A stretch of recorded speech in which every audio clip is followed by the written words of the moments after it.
Now they are announcing federal antitrust investigations of meatpackers. Let's listen in. Since the president's government has been actively investigating with a review of over 3 million documents, hundreds of industry participants, including ranchers, cattlemen, producers, and processors, have been contacted and many interviewed as part of this ongoing investigation.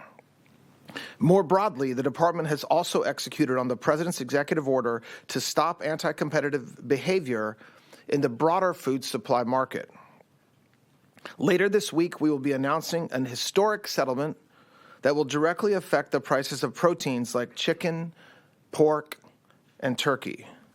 This business model allows competitors to exchange competitively sensitive information on every aspect of the protein industry and has raised the prices on chicken, raised the prices on pork, and raised the prices on turkey.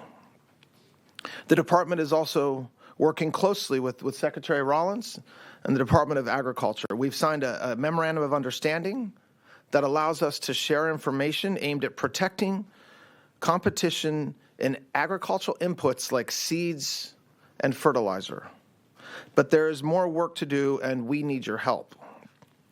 I want to remind everyone and anyone in the industry that if you have information about antitrust crimes, about price fixing, bid rigging, market allocation, or even procurement fraud, the Department of Justice wants to hear from you.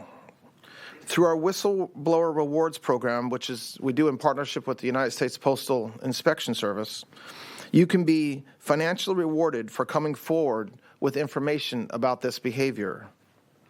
Just to put a fine point on it, if the information you provide helps us secure a criminal penalty in excess of $1 million, you can be entitled to recover and receive 15 to 30% of the money that we recover. So whether you're a farmer, a purchaser, a processor, you can help protect food security in America by reporting these types of violations and potentially criminal conduct.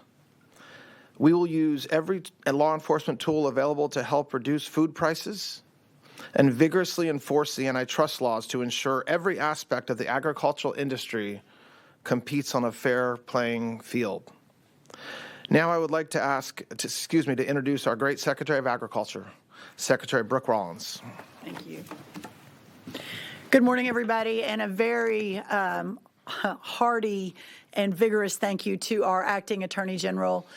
He's only been on the job for, I think, a couple of weeks at this point, and the moment I called and asked for his time and his focus and his team's effort on this issue facing our country, without hesitation, Todd, you said we're all in at the Department of Justice. And so here we are today and just couldn't be more grateful. I've got a couple of larger comments to put this in context. Then I know my great partner, Director Peter Navarro from the White House, we've worked together a long time, has some thoughts. And then really the stars of the show are our ranchers who are here from Colorado, from Texas, from the West, from Idaho, and they'll have a couple of thoughts too. And then I think we'll take a couple questions at the end.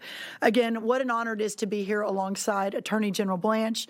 Thank you for your strong leadership, and of course the incredible Peter Navarro, our Director of Trade and Manufacturing Policy, also joined by several members of the ranching community. Todd, Peter, and I each serve the American public in different capacities across the executive branch at the pleasure of our boss, President Donald Trump. But we are united by a single mission: to protect our great American farmers and ranchers, the American way of life, and the American consumer.